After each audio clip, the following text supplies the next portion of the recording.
নমস্কাৰ আজি পবিত্ৰ বিধানসভাত এটা অপ্ৰীতিকৰ পৰিস্থিতি হ'ল ইয়াক লৈ ইতিমধ্যে মই অসম পবিত্ৰ বিধানসভাত মাননীয় উপাধ্যক্ষ ডক্টৰ নমীন মমিন ডাঙৰীয়া অধ্যক্ষতা চলি থকা পবিত্ৰ বিধানসভাত ক্ষমা বিচাৰিলোঁ পুনৰবাৰ আপোনালোকৰ ওচৰত ক্ষমা বিচাৰিছোঁ এনে পৰিস্থিতি হয়তো কেলে হ'ল কিহৰ কাৰণে হ'ল আপোনালোকে অলপ বিচাৰ কৰিব মই উঠি যাব নালাগিছিল এইটো মোৰ ভুল কিন্তু অন্যান্য যিসকল বিৰোধী দলৰ বিধায়কে মোক মোৰ বক্তব্যক বাধা দিছিল মোৰ মতে তেওঁলোকে সমানো দোষী আৰু মই উঠি যাব নালাগিছিল সেইকাৰণে ক্ষমা বিচাৰিলোঁ কিন্তু তেওঁলোকে মাজে মাজে যি বক্তব্য ৰাখি মোক বাধা দিছিল ইয়াক লৈ কিন্তু তেওঁলোকে ক্ষমা নিবিচাৰিলে চেমান আলী অন্যতম এজন বিধায়কে মোক বাধা দিব চেষ্টা কৰিছিল তেওঁ জেলত যোৱা ব্যক্তি এখানে মই তেওঁৰ বিষয়ে একো বিশেষকৈ ক'ব বিচৰা নাই জেলত যোৱা মানুহ অকমান মানসিকভাৱে চাগে তেওঁ কি হৈ আহিছে নাজানো তেওঁৰ বিষয়ে মই একো নকওঁ অখিল গগৈ যিজন বিধায়কে আজি মোক প্ৰথমে বাধা দিব চেষ্টা কৰিলে ধুধুৱালী প্ৰসংগত মই বক্তব্য ৰাখিব লওঁতে এই অখিল গগৈ লোকেল গাৰ্জেন মোৰ মাতৃ যেতিয়া 91ত 91 চনত বিধায়িকা আছিল তেতিয়া গুৱাহাটীত মোৰ মাতৃ থকা হেতু বিধায়িকা হিচাপে লোকেল গাৰ্জেন হৈছিল অখিল গগৈৰ সেই সময়ত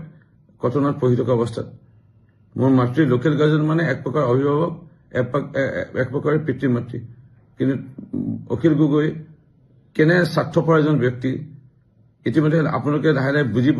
লাহে লাহে বুজিছে সকলোৱে তেওঁ মোৰ মাতৃ ঢুকাওঁতে এদিনো খবৰ ল'ব নাহিল না মোৰ মাতৃ ঢুকাওঁতে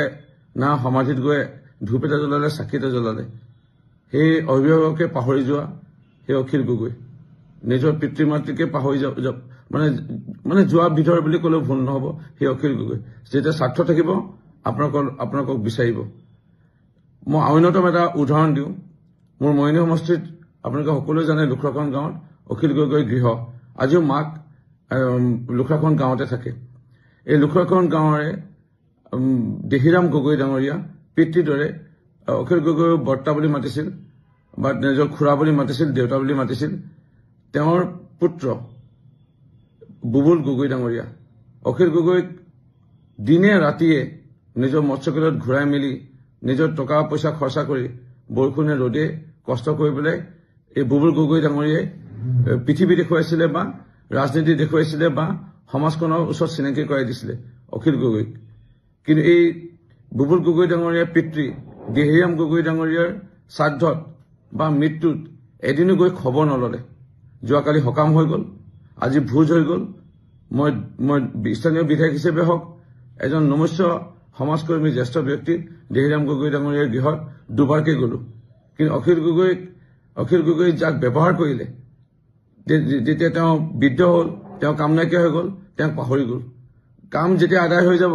অখিল গগৈ পাহৰি যাব এইটো তেওঁৰ স্বভাৱ ইয়াৰ বিষয়ে আপোনালোকক জনালো লাহে লাহে আপোনালোকে বুজিব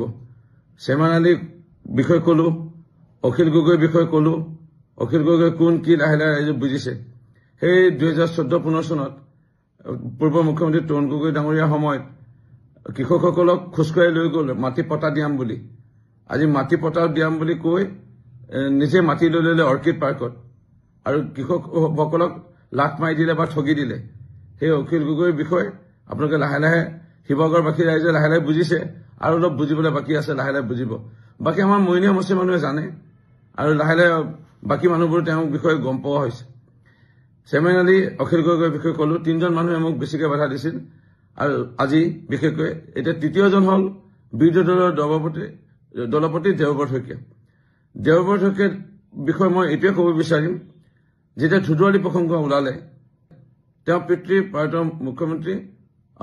সন্মানীয় হিতেশ্বৰ শইকীয়া ডাঙৰীয়া যেতিয়া মুখ্যমন্ত্ৰী আছিল এই ধুধুৱালী ঐতিহাসিক ধুধুৱালী আহোম ৰজাদিনীয়া এই ধুধুৱালীত 3 লেন যুক্তটো বাদ দিয়ক 2 লেন যুক্তটো বাদ দিয়ক 1 লেন যুক্ত ৰাস্তাই ভালজনে বনাব নোৱাৰিলে এতিয়া মাননীয় মুখ্যমন্ত্ৰী ডক্টৰ হেমন্ত বিশ্ব শৰ্মা ডাঙৰীয়াই 3 লেন যুক্ত ৰাস্তা অসম মালাৰ অধীনত বনাই আছে এই প্ৰসংগত কওঁতে তেওঁ জ্বলন হ'ল আৰু পিছলৈ গৈ এনেধৰণে বাধা দিব চেষ্টা কৰিলে যাকি নহওক এইটো এটা অপচেষ্টা তেনেকৈ কৰিছে মই যিমানটো জানো 90 নহলেও 80% মানুহে জানে ৰূপজ্যোতি কুৰ্মী সেইকাৰণে মৰিয়নি সমষ্টি ৰাইজে আজি 5বাৰ আমাক বিধায়ক ৰূপে নিৰ্বাচিত কৰিছে সুখে দুখে কোনে ৰাইজৰ লগত আছে বা কোনে ৰাইজৰ লগত থাকিব মৃত্যু শেষ মুহূৰ্তলৈকে এয়া মৰিয়নি সমষ্টি জানে পূৰ্ব মৰিয়নি সমষ্টি ৰাইজেও জানে আৰু এটা নৱগঠিত মৰিয়নি সমষ্টি পূৰ্ব তিয়ক সমষ্টি অঞ্চলৰ ৰাইজেও আমাক পাইছে তেওঁলোকেও জানে সেইকাৰণে ৰাইজে নিশ্চয় আমাক আশীৰ্বাদ কৰিব আমাক সহযোগিতা কৰিব আৰু আমাক আগুৱাই লৈ যোৱাৰ ক্ষেত্ৰত আমাক দিয়া পৰামৰ্শ দিব থাকিল কথা মোক যদি কোনোবা সন্মান নকৰে মই কেতিয়াও সন্মান নকৰো আৰু মোক যোনে সন্মান কৰিব মই তাৰ 100 গুণ বেছি সন্মান কৰিম এয়া সমষ্টিবাসী ৰাইজে জানে আমাক অকমান মিঠা মাত এষাৰ দিলে অকমান আমাক হাঁহি মাৰি কথা পাতিলে আমাক অকমান আমাক নমস্কাৰ নিদিলেও অকমান যদি আমাক ভাল ধৰণে এষাৰ শব্দ ব্যৱহাৰ কৰে সেইটো আমি যথেষ্ট সন্মান দিওঁ এয়া মৰিয়নি সমষ্টি ৰাইজে জানে সেইকাৰণে মই বিশেষ নকওঁ এই 6 মিনিটৰ ভিডিঅ'ৰ পিছতে আৰু এটা ভিডিঅ' আছে আজি অসম পবিত্ৰ বিধানসভাত আজি আমাৰ দলৰ তৰফৰ পৰা মোক 10 মিনিট ক'বলৈ সুযোগ দিয়া হৈছিল এই 10 মিনিট 7 মিনিট কেইটামান ছেকেণ্ড যোৱাৰ পিছতে এই 3জন নাম লোৱা বিধায়কে মোক বাধা দিব চেষ্টা কৰিলে আৰু এনেধৰণৰ এটা পৰিস্থিতি সৃষ্টি হ'ল পুনৰবাৰ মই বিধানসভাটো সমাৱেশৰ লগতে আপোনালোকৰ ওচৰত সময় বিচাৰিছো এনে মই কাম উঠি যাব নালাগিছিলে হয় এয়া মই আৰু কেতিয়াও ভৱিষ্যতে নকৰো আপোনালোকে মোক ভাল ধৰণে আপোনালোকে পাব এজন ভাল মানে বক্তা হিচাপে পাব আজিও বক্তব্য ভাল দিছো আপোনালোকে শুনিব অনুগ্ৰহ কৰি মোৰ বক্তব্য শুনিব তাৰ মাজতে কিন্তু 7 মিনিট কিমান ছেকেণ্ডৰ যোৱাৰ পিছতে এটা অপ্ৰীতিকৰ পৰিস্থিতি সৃষ্টি হ'ল তাৰ আগলৈকে মই ধুনীয়াকৈ বক্তব্য ৰাখি আহিছিলো মাননীয় দেশৰ প্ৰধানমন্ত্ৰী নৰেন্দ্ৰ মোদী ডাঙৰীয়া মাননীয় মুখ্যমন্ত্ৰী ডক্টৰ হিমন্ত বিশ্ব শৰ্মা কেন্দ্ৰৰ ৰাজ্যৰ NDA চৰকাৰৰ কথাই কৈ আছিলো ইয়াত বিৰোধী দলন হ'ল তেওঁলোকে গম পাইছে যে 26ত আহিব নোৱাৰিব ইয়াক লৈ তেওঁলোকে এটা পৰিৱেশ সূচনা কৰিব বিচাৰিছিল কিন্তু মই জানাত তেওঁলোক বিফল হ'ল মোৰ ভিডিঅ'টো ইয়াৰ পিছতে আছে বিধানসভাৰ শুনিব